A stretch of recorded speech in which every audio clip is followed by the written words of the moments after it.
நாளை விநாயகர் சதுர்த்தி கொண்டாடப்பட உள்ள நிலையில் பண்டிகைக்கு தேவையான பொருட்களை பொதுமக்கள் ஆர்வமுடன் வாங்கி வருகின்றனர். இதுகுறித்த கூடுதல் விவரங்களுடன் செய்தியாளர் முத்து கோயம்பேடு காய்கறி சந்தையில் இருந்து நேரலையில் இணைகிறார். முத்து, நாளைய தினம் விநாயகர் சதுர்த்தி கொண்டாடப்பட உள்ள நிலையில் பண்டிகைக்கு தேவையான பொருட்களை வாங்க பொதுமக்கள் எந்த அளவுக்கு ஆர்வம் காட்டி வராங்க, அங்கு பொதுமக்களின் வருகை எப்படி இருக்கு, வியாபாரம் எப்படி இருக்கு, தகவல்களை பதிவு செய்யலாம். வணக்கம். விநாயகர் சதுர்த்தி பண்டிகை என்பது நாளை நாடு முழுவதும் கொண்டாடப்பட இருக்கக்கூடிய சூழலில் பண்டிகைக்கு தேவையான பொருட்களை வாங்குவதற்காக பொதுமக்கள் அதிக அளவில் ஆர்வம் காட்டி வருகிறார்கள். குறிப்பாக சென்னையை பொறுத்த வரைக்குமே கோயம்பேடு உட்பட பல்வேறு பகுதியில் இருக்கக்கூடிய அந்த மார்க்கெட்களில் பண்டிகைக்கு தேவையான பொருட்களை வாங்கி வருகிறார்கள். இந்த சூழலில் தான் நாளை இந்த பண்டிகை என்பது கொண்டாடப்பட இருக்கக்கூடிய சூழலில் ஒரு பக்கம் விநாயகர் பண்டிகைக்கு முக்கியமாக பார்க்கப்படக்கூடிய இந்த விநாயகர் சிலை அதாவது தயாரிப்புகள் அது மட்டுமல்லாமல் எந்தெந்த இடத்தில் வைக்க முடியுமோ அந்த இடத்துல கொண்டாந்து வைத்துக் கொண்டிருக்கிறார்கள். இது ஒரு புறம் இருக்க அந்த விநாயகர் பண்டிகைக்கு அந்த அதாவது இறைவனை வழிபடுவதற்கு தேவையான அந்த பொருட்கள் வாங்குவதற்காக பல்வேறு பகுதிகளில் பொதுமக்கள் ஆர்வம் செலுத்துகிறார்கள். குறிப்பாக கோயம்பேடை பொறுத்த வரைக்குமே சென்னை மட்டுமல்லாமல் அண்டை மாவட்டங்களாக இருக்கக்கூடிய பல்வேறு பகுதிகளில் குறிப்பாக திருவள்ளூர், காஞ்சிபுரம், செங்கல்பட்டு உள்ளிட்ட பல்வேறு மாவட்டங்களும் அருகில் இருக்கக்கூடிய மற்ற மாநிலங்களிலிருந்து கூட வாங்கிக் கொண்டிருக்கிறார்கள். குறிப்பாக கோயம்பேடு சந்தைக்கு அண்டை மாநிலங்கள் மற்றும் அண்டை மாவட்டங்களிலிருந்து பல்வேறு விதமான அதாவது பழங்கள், பூக்கள் உள்ளிட்ட பல்வேறு பொருட்கள் செல்கிறது. இந்த நிலையில நாளை விநாயகர் சதுர்த்தி பண்டிகையை முன்னிட்டு பழங்கள், அதே போல பண்டிகைக்கு தேவையான அந்த பூக்கள், மேலும் அந்த பழங்கள் மட்டுமல்லாமல் பூக்கள், மேலும் அந்த மாலைகள், தோரணங்கள் உள்ளிட்ட பல்வேறு பொருட்கள் வாங்கி வரக்கூடிய சூழலில் வியாபாரங்கள் எப்படி இருக்கு, அது மட்டுமல்லாமல் விற்பனை மந்தமாக இருக்கிறதா, பொதுமக்களுடைய வரத்து எப்படி இருக்கு என்பது குறித்து பேசுவதற்காக தற்பொழுது பழைய வியாபாரி ஜெயராமன் நம்மளிடம் இருக்கிறார். அவரிடம் ஒரு சில கேள்விகளை முன்வைக்கலாம். சார் வணக்கம். இப்ப இந்த பண்டிகை காலம் என்பது வந்திருக்கிறது, விநாயகர் சதுர்த்தி பண்டிகை என்பது வந்திருக்கிறது. அப்படி இருக்கக்கூடிய சூழலில் விற்பனை எப்படி இருக்குது? கோயம்பேடு மார்க்கெட்ல இருந்து பழக்கடை ஜெயராமன் பேசுறேங்க.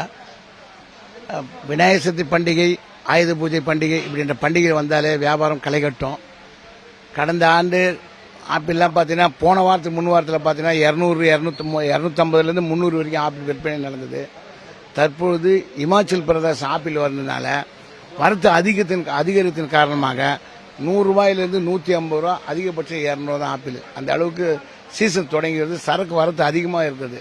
சாத்துக்குடி விலை குறைவு, 50லேருந்து 70 வரைக்கும் தான் சாத்துக்குடி டாப் சைஸு.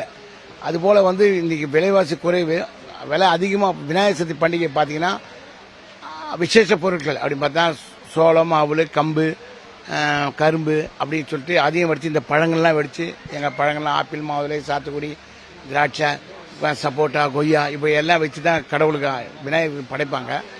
அது பார்த்தீங்கன்னா காலையிலாம் வர முடியல. மார்க்கெட்டு உள்ளே சுற்றி வண்டி டிராஃபிக் அதிகமாக இருந்தது தவிர மக்களால் உள்ளே செல்ல முடியாத ஒரு சூழ்நிலை. காரணம் ஆங்காங்கே பள்ளம் தோண்டி தண்ணீர் தண்ணீர் இருக்கிறது. ரெண்டாவது பள்ளம் தோண்டி காவா எடுத்துருக்கிறாங்க.